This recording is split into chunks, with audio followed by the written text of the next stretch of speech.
Harold Martinez sat quietly in the corner booth of Murphy's Diner, his weathered hands wrapped around a steaming cup of black coffee. At 73 years old, his back was permanently curved from decades of hard labor, but his eyes still held the sharp intensity that had served him well during his younger days. The faded olive green jacket he wore bore a small collection of military patches and ribbons, each one carefully maintained despite their obvious age.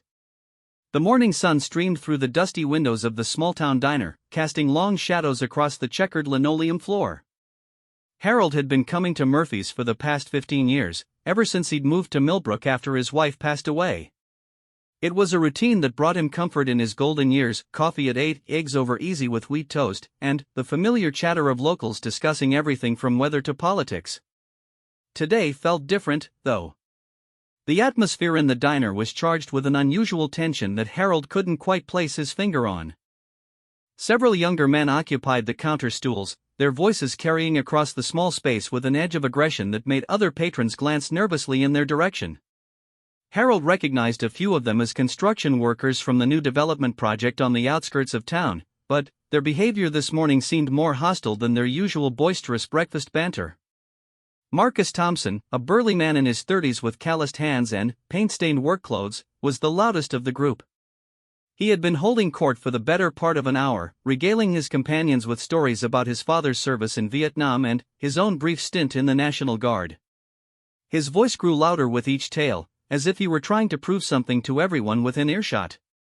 Harold minded his own business, methodically cutting his eggs and occasionally glancing at the morning newspaper that lay folded beside his plate.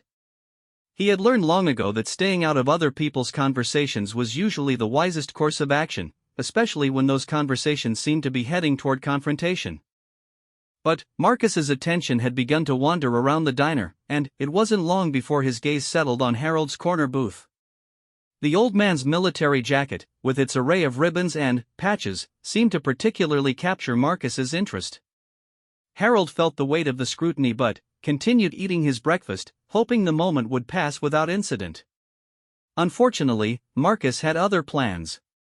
Rising from his stool with the swagger of someone who had consumed too much liquid courage along with his morning coffee, Marcus approached Harold's table with his companions trailing behind like a pack of wolves. The other diners in Murphy's fell silent, sensing that something unpleasant was about to unfold. "Excuse me, old-timer," Marcus said, his voice dripping with false politeness as he loomed over Harold's table. "I couldn't help but notice your jacket there. Pretty impressive collection of decorations you've got."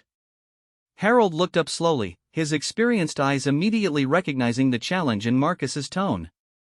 He had encountered this type of confrontation before: younger men who felt the need to test or challenge veterans, usually out of their own insecurities or misguided sense of superiority.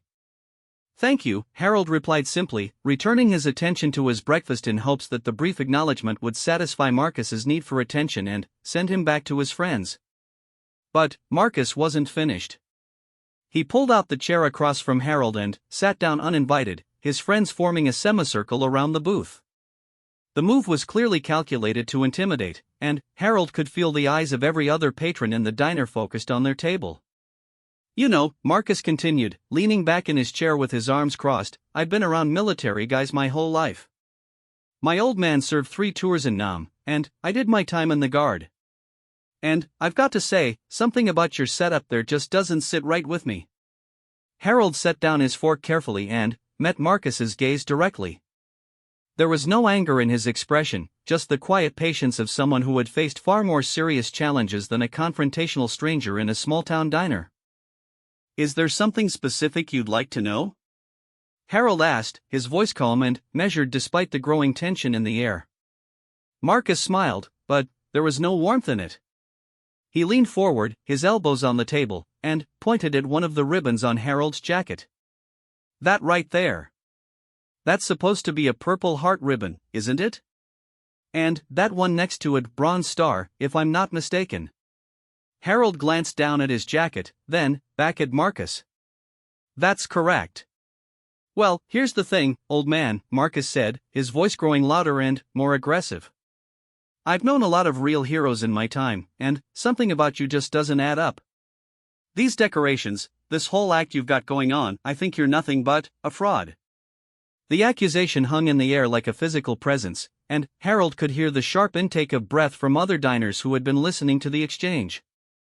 The elderly waitress, Betty, stopped refilling coffee cups and stood frozen near the counter, clearly unsure of how to handle the situation. Marcus wasn't finished with his assault. Standing up from his chair, he pointed an accusing finger at Harold and raised his voice so that everyone in the diner could hear him clearly. "You want to know what I think?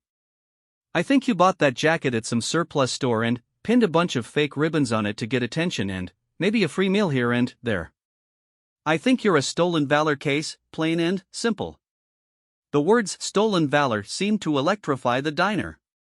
Several patrons murmured among themselves, some looking sympathetic toward Harold, others appearing to consider Marcus's accusation with serious expressions. Harold remained seated, his hands still folded calmly on the table, but those who looked closely could see a slight tightening around his eyes. "That's a serious accusation," Harold said quietly. "Are you certain you want to make it?" Marcus laughed harshly. "Oh, I'm certain, all right. Look at you, you're just some old guy trying to play dress up and get some respect you never earned. Real veterans don't parade around in their old uniforms at breakfast. They don't need to advertise their service to every stranger they meet." One of Marcus's friends, emboldened by his leader's aggressive stance, chimed in. "Yeah, and those ribbons look way too new for someone your age. If you really served, where's your DD-214? Where's your proof?" Harold's jaw tightened almost imperceptibly. The DD-214 was the military discharge document that served as official proof of service, and demanding to see it from a stranger was considered deeply insulting in veteran communities. It was like asking someone to prove their identity as an American citizen based solely on their appearance. "I don't carry my military records to breakfast," Harold replied, his voice still controlled but with a new edge to it. "And I don't owe you or anyone else proof of my service." Marcus slammed his hand on the table, causing Harold's coffee cup to rattle in its saucer. "There it is. That's exactly what a faker would say.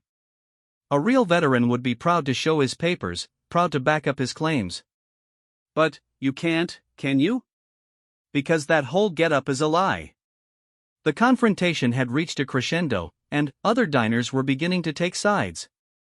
An older gentleman at the counter called out, "Leave the man alone, Marcus.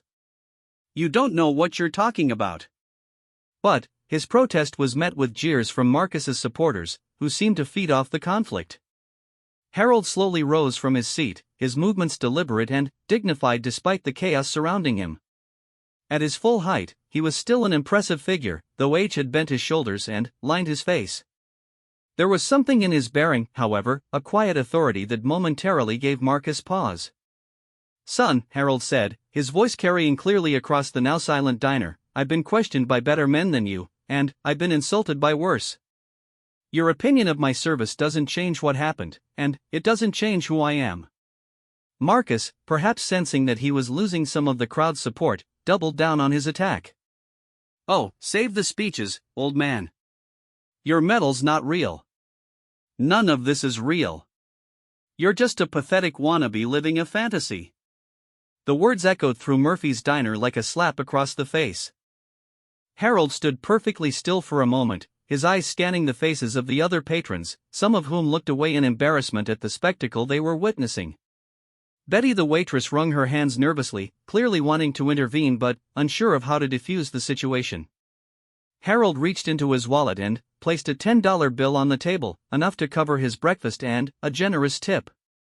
He gathered his newspaper and prepared to leave, but Marcus wasn't willing to let him go without one final insult.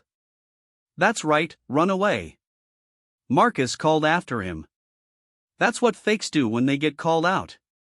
Real veterans stand and fight." Harold paused at the door, his hand on the handle, and turned back to face Marcus one last time. "Young man," he said in a voice that carried decades of hard-earned wisdom, "real veterans know when a fight is worth having. This isn't one of them." With that, Harold Martinez walked out of Murphy's diner, leaving behind a crowd of confused and uncomfortable patrons and one very satisfied Marcus Thompson, who was already launching into a victory speech about how he had exposed a fraud and protected the honor of real military heroes.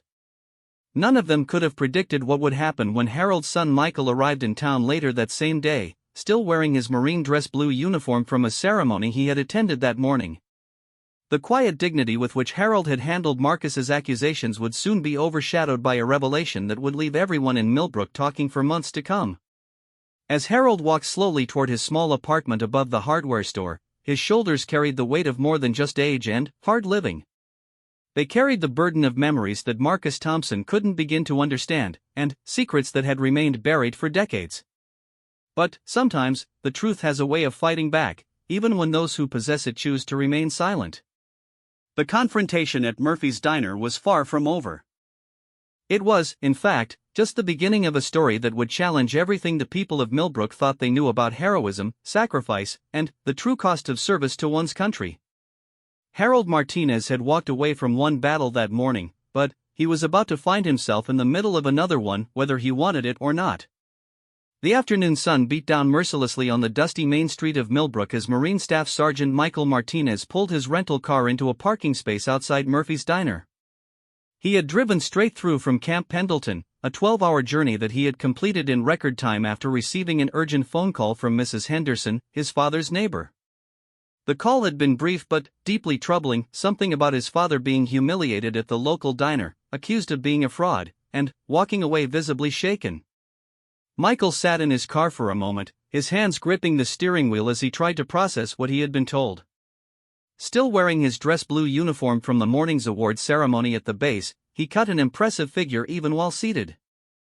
The meticulously maintained uniform bore the insignia of his rank, along with ribbons and decorations that spoke of multiple deployments and commendations earned through years of dedicated service.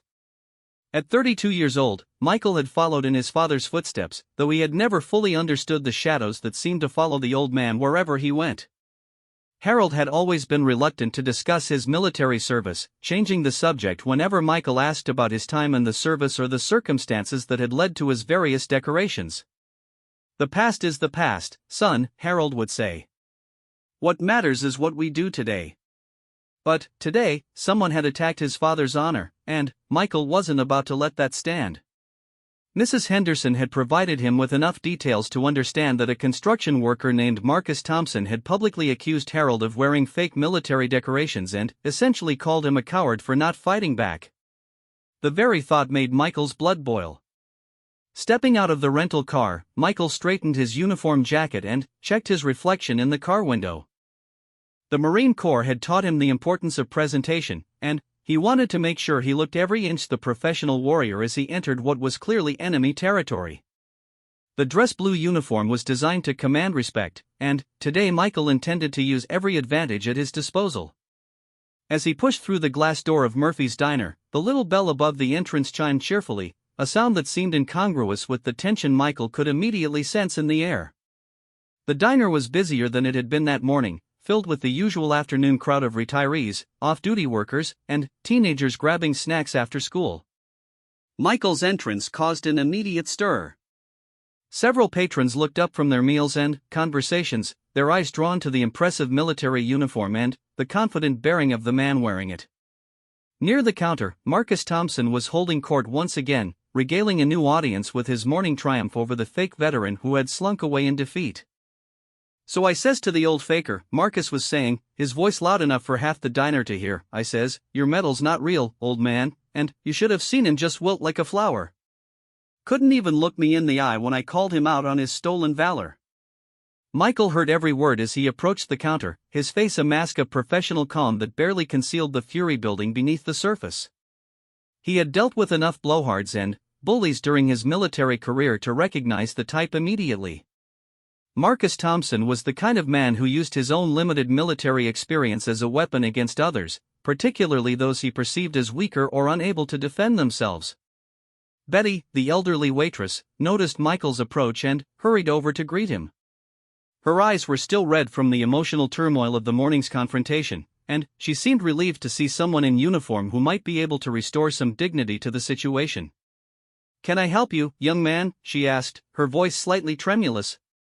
"Are you here about what happened this morning?" Michael nodded grimly. "Yes, ma'am. I understand someone had some harsh words for Harold Martinez." Harold is my father." The words carried clearly across the diner, and Marcus Thompson's boastful narrative came to an abrupt halt. He turned on his stool to face Michael, taking in the impressive uniform and the serious expression on the Marine's face. For a moment, Marcus seemed to shrink slightly, but his natural arrogance quickly reasserted itself. Well, Marcus said, sliding off his stool and turning to face Michael fully. "Look what we have here. Let me guess, you're here to defend Daddy's honor?" Michael studied Marcus for a long moment, taking in the man's aggressive posture, the way his friends were already positioning themselves for support, and the expectant faces of the other diners who sensed that they were about to witness round 2 of the morning's drama. "I'm here to get the facts," Michael replied calmly. "I understand you made some serious accusations against my father this morning." Marcus laughed harshly. "Accusations? Son, I exposed a fraud, plain and simple.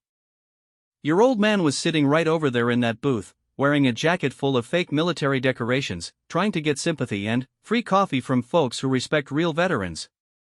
"And what makes you so certain they were fake?" Michael asked, his voice still controlled but with an edge that made several nearby diners shift uncomfortably in their seats. "Because real veterans don't need to advertise," Marcus shot back.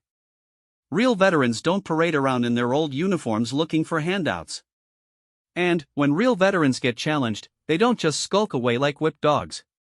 One of Marcus's friends, a thin man with grease-stained coveralls, decided to join the conversation.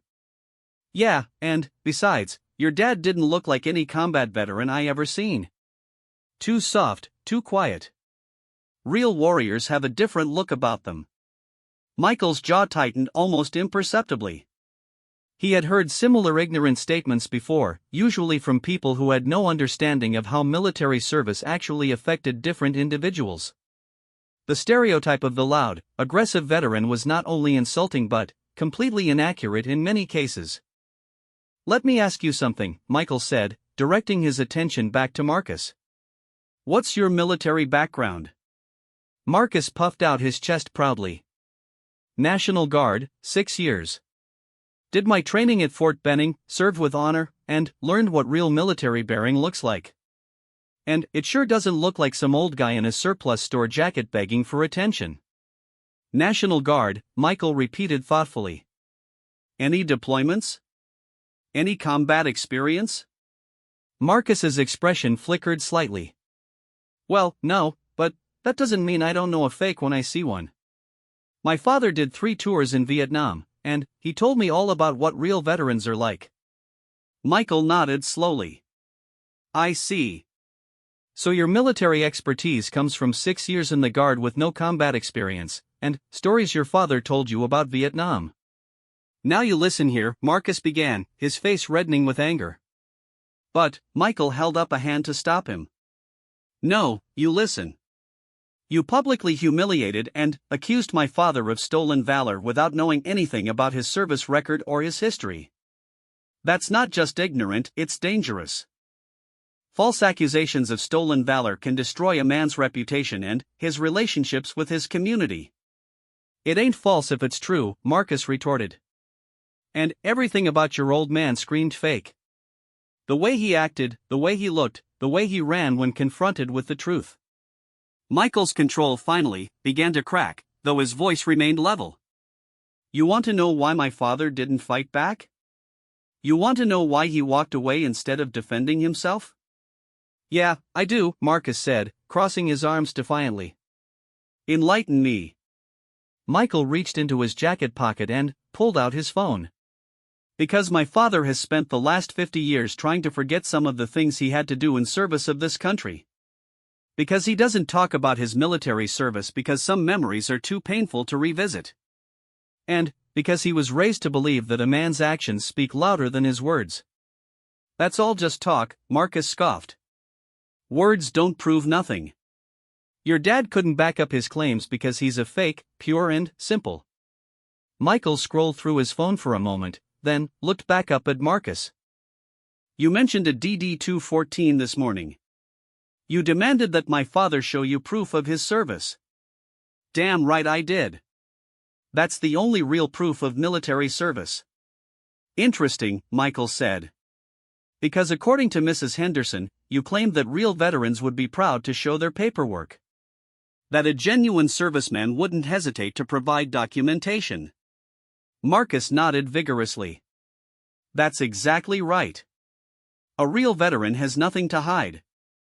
Michael's expression hardened. In that case, I assume you won't mind showing me your DD-214? Since you're such a real veteran and all. The color drained from Marcus's face. That's different. I don't carry that stuff around with me.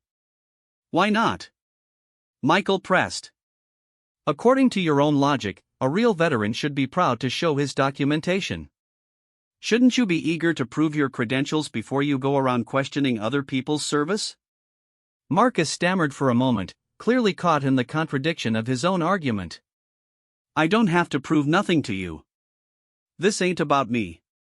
But, it is about you, Michael said, stepping closer. It's about your qualifications to judge other veterans.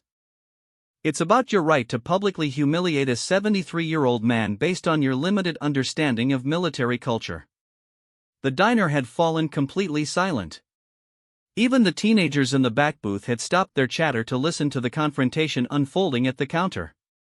Betty wrung her hands nervously, clearly wanting to intervene but unsure of how to defuse the increasingly tense situation.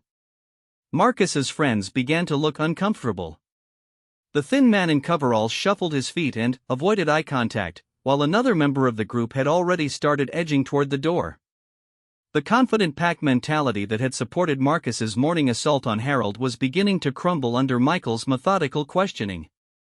Look, Marcus said, his voice losing some of its earlier bravado, maybe I came on a little strong this morning. But, you gotta understand, stolen valor is a real problem, and somebody's got to call these fakers out. Stolen valor is indeed a serious problem, Michael agreed. But, so are false accusations. And, so is the harassment of elderly veterans by people who don't know what they're talking about. Marcus tried to regain his footing. So what are you saying? That your father really earned all those decorations? That he's some kind of war hero? Michael looked around the diner, making eye contact with several of the patrons who had witnessed the morning's confrontation. When he spoke, his voice carried clearly to every corner of the room. What I'm saying is that you owe my father an apology. What I'm saying is that you made serious accusations without evidence, based solely on your own prejudices and misconceptions. And, what I'm saying is that if you want to question someone's military credentials, you better make sure your own house is in order first. The tension in the diner was palpable. Marcus looked around desperately for support from his friends, but found only uncomfortable silence. The other patrons were clearly on Michael's side now, having witnessed both his respectful demeanor and his methodical dismantling of Marcus's arguments. But, the confrontation was far from over. Michael had more to reveal about his father's service, information that would not only vindicate Harold but also provide a stark lesson about the dangers of judging others without understanding their full story. The dress blue uniform he wore represented more than just his own service, it represented a family legacy of sacrifice and honor that Marcus Thompson was about to learn he had gravely underestimated. The silence in Murphy's diner stretched uncomfortably as Michael Martinez reached into his jacket pocket and pulled out a worn manila envelope. The document had been folded and unfolded countless times over the years, and its edges were soft with age. Everyone in the diner seemed to hold their breath as Michael carefully opened the envelope and removed its contents. Since you're so interested in documentation, Michael said, his voice cutting through the tension like a blade, I happen to have some information about my father's military service that might interest you. Marcus Thompson shifted nervously on his feet, his earlier bravado evaporating as he realized that the confrontation was about to take an unexpected turn.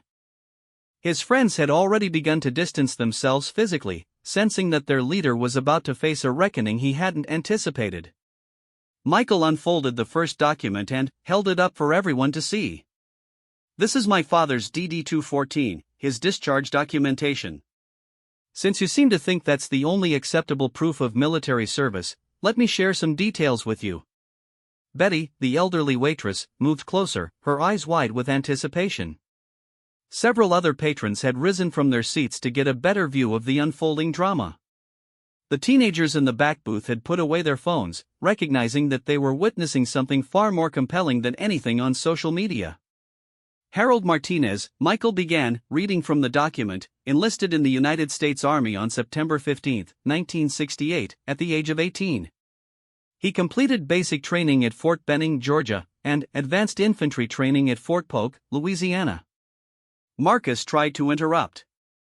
"Look, son, I didn't mean any, I'm not finished," Michael said firmly, his Marine Corps training evident in the command presence he projected. "You wanted proof, so you're going to get proof." Michael continued reading. Following training, Private Martinez was assigned to the 1st Cavalry Division and deployed to Vietnam in February 1969. He served as a forward observer with the 1st Battalion, 8th Cavalry Regiment. A murmur went through the diner. Several of the older patrons exchanged knowing glances, recognizing the significance of the unit designation. The 1st Cavalry Division had been heavily involved in some of the most intense fighting of the Vietnam War. During his 13-month deployment, Michael continued, Sergeant Martinez participated in Operation Masher, the Battle of Ia Drang Valley, and numerous other combat operations. His unit suffered 70% casualties during a single engagement near the Cambodian border. Marcus's face had gone pale. The specific details and unit designations were not the kind of information that could be easily fabricated or found in surplus store purchases. These were the credentials of someone who had seen serious combat. Michael reached into the envelope again and pulled out a yellowed newspaper clipping. "This is from the Millbrook Gazette, dated March 15, 1970. It describes how my father was wounded while providing covering fire for his squad during an enemy ambush. He refused medical evacuation until all of his men were safely extracted." Betty gasped audibly, her hand flying to cover her mouth. "Oh my goodness," she whispered. "Harold never told us any of this." "My father doesn't talk about Vietnam," Michael explained, his voice softening slightly. "He never has. Not to me, not to my mother when she was alive, not to anyone. The only reason I know these details is because I did some research when I decided to join the Marines. I wanted to understand the family legacy I was inheriting." Marcus tried once more to salvage the situation. "But how do I know those documents are real?" "Anyone can." Michael's patience finally snapped. "Anyone can what? Create fake newspaper clippings from 50 years ago? Forge military documents that match official records? You're grasping at straws, Mr. Thompson, and everyone in this room knows it." The Marine reached into his jacket once more and produced a small, velvet-lined box. When he opened it, the afternoon sunlight streaming through the diner windows caught the distinctive purple and gold of a Purple Heart medal.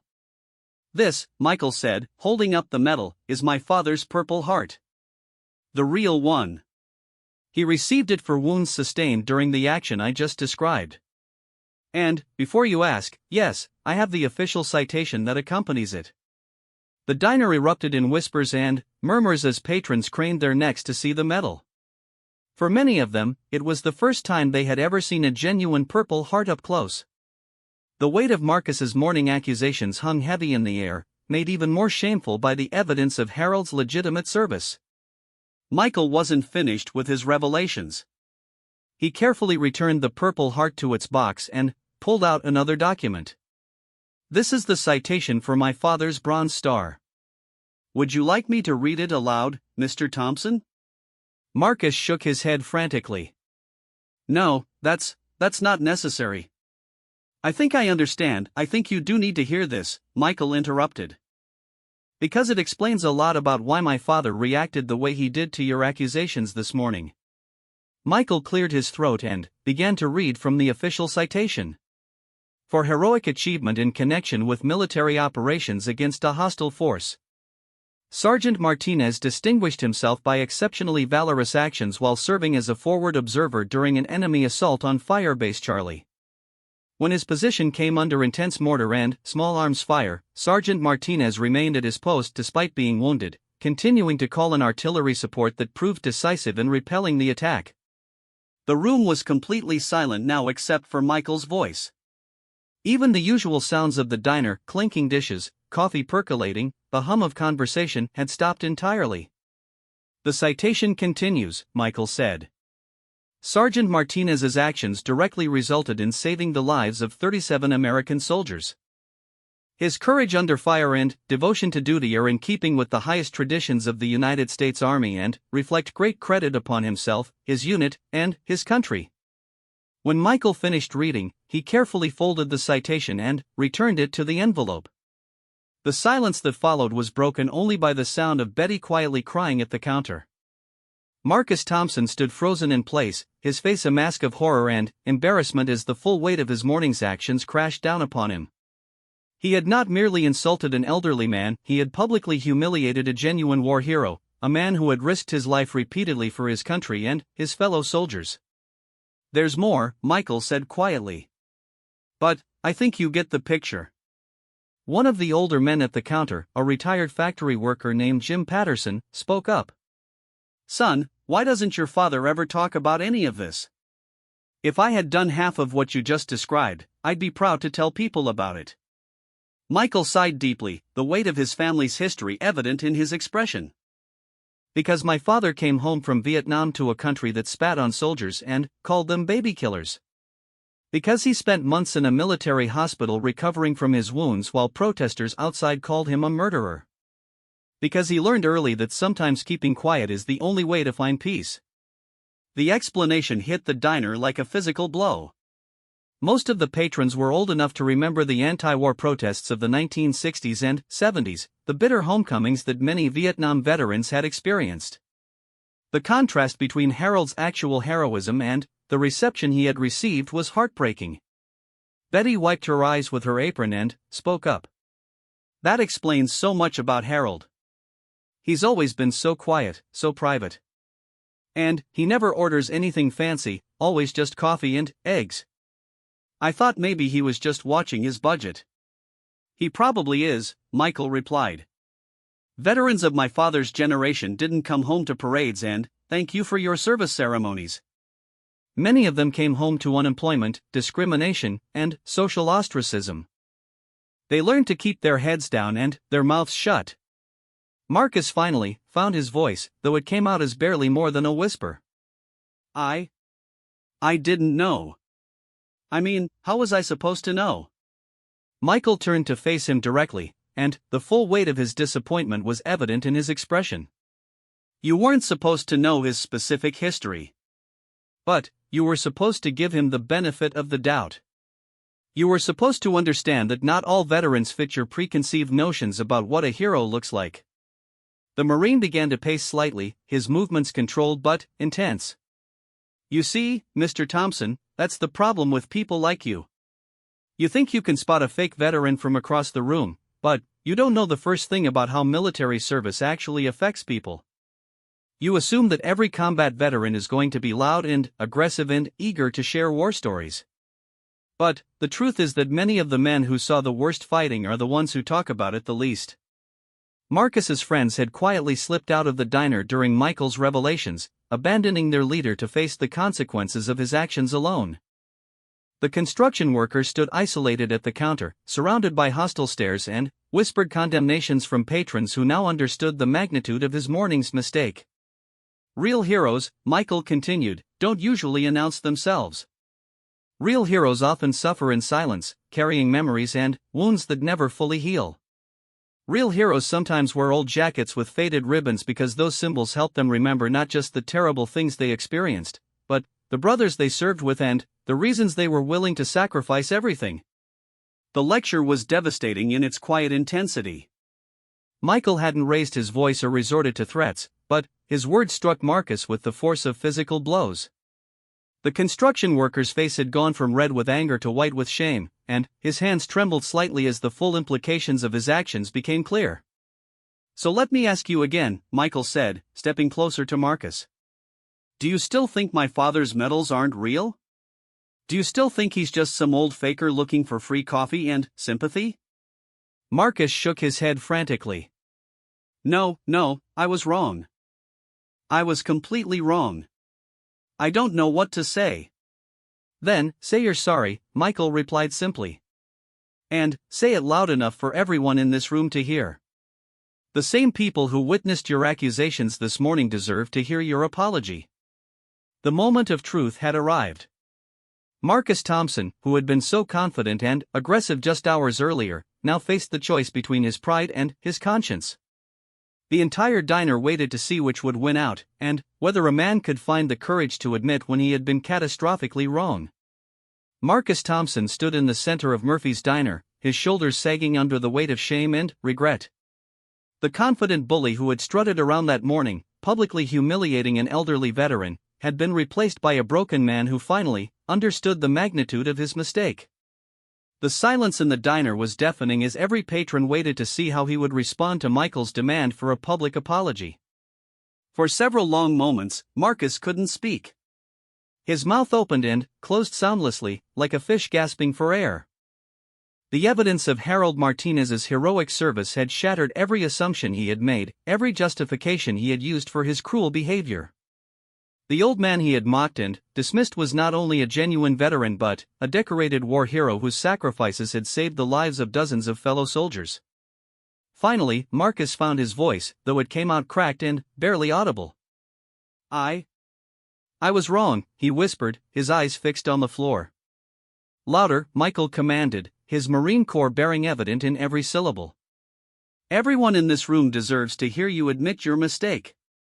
Marcus lifted his head slightly, his face flushed with embarrassment and his eyes glistening with unshed tears.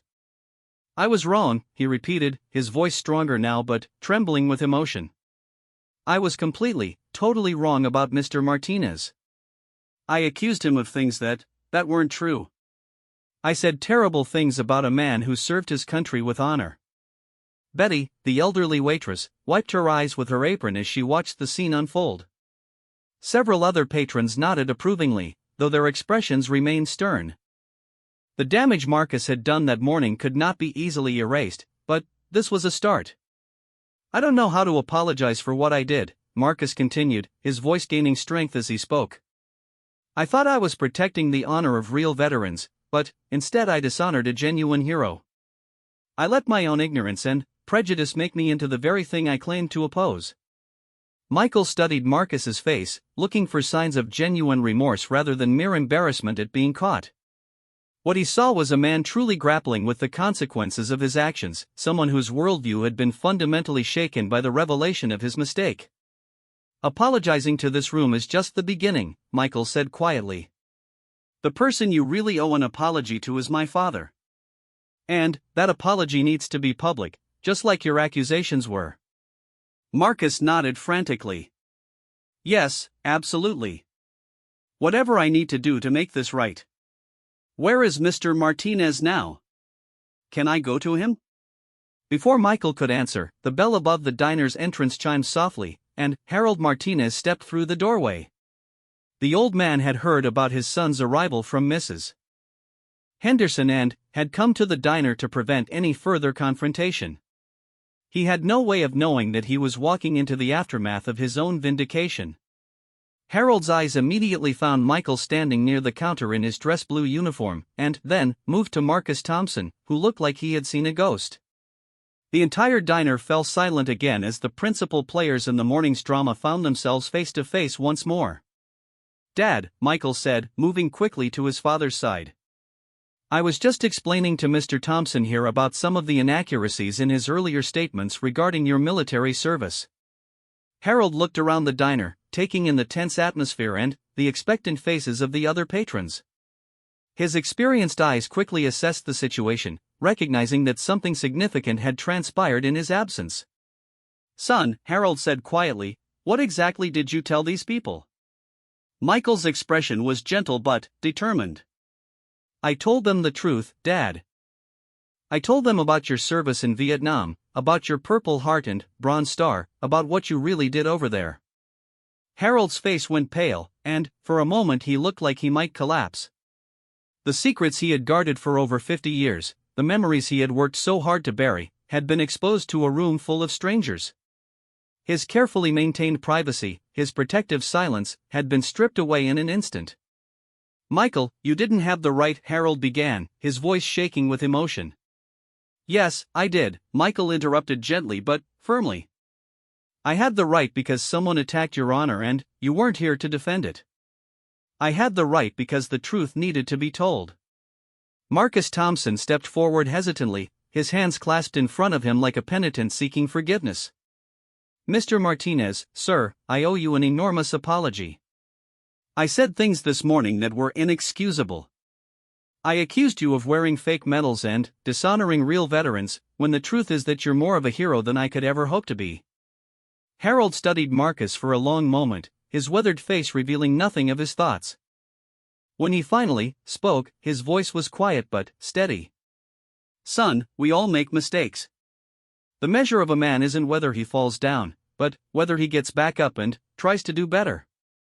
The simple dignity of Harold's response only made Marcus feel worse.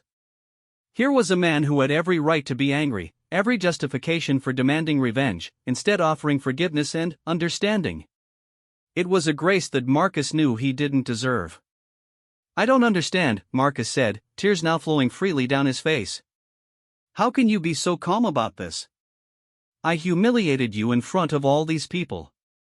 I questioned your honor, your service, everything you sacrificed for this country. Harold sighed deeply and walked slowly to his usual booth, gesturing for Marcus and Michael to join him. As they sat down, the other patrons in the diner strained to hear what would be said next. Mr. Thompson, Harold began, his voice carrying the weight of decades of hard-won wisdom, do you know what I learned in Vietnam? I learned that anger is a luxury that soldiers in combat can't afford. Anger makes you stupid, makes you careless, gets you and your friends killed. Harold paused to sip from the coffee cup that Betty had wordlessly placed in front of him. I also learned that most people who try to hurt you are really just scared or confused or hurting themselves. And fighting scared, confused people doesn't make you a hero, it just makes you tired. Marcus listened intently, hanging on every word as if Harold were revealing the secrets of the universe. In many ways, he was the secrets of dignity, forgiveness, and true strength that the old veteran had learned through decades of struggle and reflection. But, more than anything, Harold continued, I learned that the opinions of others don't change who you are or what you've done. Your words this morning didn't make my medals fake, just like your apology now doesn't make them real. They are what they've always been, symbols of some very difficult days that I'd rather not remember. Michael reached across the table and placed his hand on his father's shoulder. Dad, why don't you ever talk about what you did over there? You should be proud of your service. Harold's eyes grew distant, as if he were seeing across the decades to a jungle on the other side of the world. Son, I'm not ashamed of what I did in Vietnam. But I'm not proud of it either. War isn't something to be proud of, it's something to survive. And if you're lucky enough to come home, your job is to make sure it means something. The profundity of the statement settled over the diner like a blanket. These were not the words of someone seeking glory or recognition, but of a man who had carried the weight of his experiences with quiet dignity for over half a century. Marcus wiped his eyes and looked directly at Harold. Mr. Martinez, is there anything I can do to make up for what I said? Any way I can repair the damage I've done? Harold considered the question carefully. You can stop judging people based on your assumptions. You can remember that everyone you meet is fighting battles you know nothing about. And you can treat veterans, all veterans, with the respect they've earned, whether they served in combat or spent their entire enlistment stateside. But what about you specifically? Marcus pressed. How can I make amends to you? Harold smiled slightly, the first hint of warmth he had shown since entering the diner. You can buy my breakfast next time I come in here. And you can remember that real strength isn't about how loud you can yell or how tough you can act. Real strength is about how you treat people when no one is watching. The simple request for breakfast seemed almost anticlimactic after the emotional intensity of the confrontation, but everyone in the diner understood its deeper meaning. Harold wasn't asking for grand gestures or public displays of contrition. He was asking for basic human decency and respect, the same things he had been quietly giving to others for decades. Betty approached the table with a fresh pot of coffee, her eyes still red from crying. Mr. Martinez, she said softly, I want you to know that you'll never pay for another meal in this diner. And anyone who has a problem with that can take it up with me. Several other patrons called out their agreement, and spontaneous applause broke out across the diner. Harold looked uncomfortable with the attention, but Michael placed a reassuring hand on his father's arm. "Let them thank you, Dad," Michael said quietly. "You've earned it." As the applause died down, Marcus stood up from the booth and extended his hand to Harold. "Mr. Martinez, I hope someday I can be half the man you are. Thank you for teaching me something about grace and forgiveness that I'll never forget." Harold shook the offered hand firmly. "Just remember what we talked about, son. And maybe think twice before you judge the next person you meet." Marcus nodded solemnly and turned to leave, but Harold called out to him before he reached the door.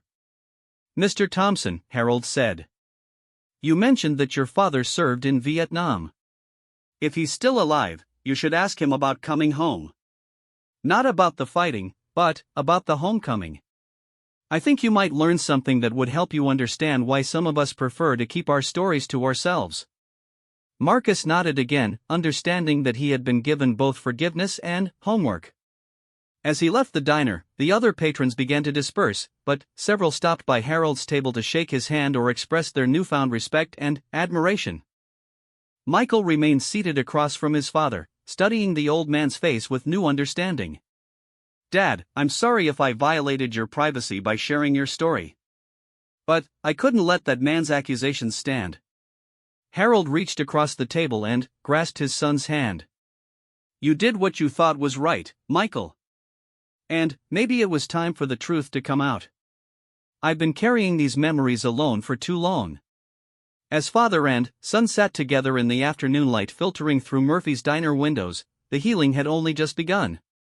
The confrontation that had started with accusations and anger had ended with forgiveness and understanding, proving that sometimes the most powerful victories are won not with force, but with grace. The story of what happened at Murphy's diner that day would be told and retold throughout Millbrook for years to come, becoming a legend about the quiet heroes who walk among us and the importance of reserving judgment until we know the whole story. And Marcus Thompson, humbled by his encounter with true heroism, would indeed have that conversation with his father about Vietnam, a conversation that would change both of their lives forever.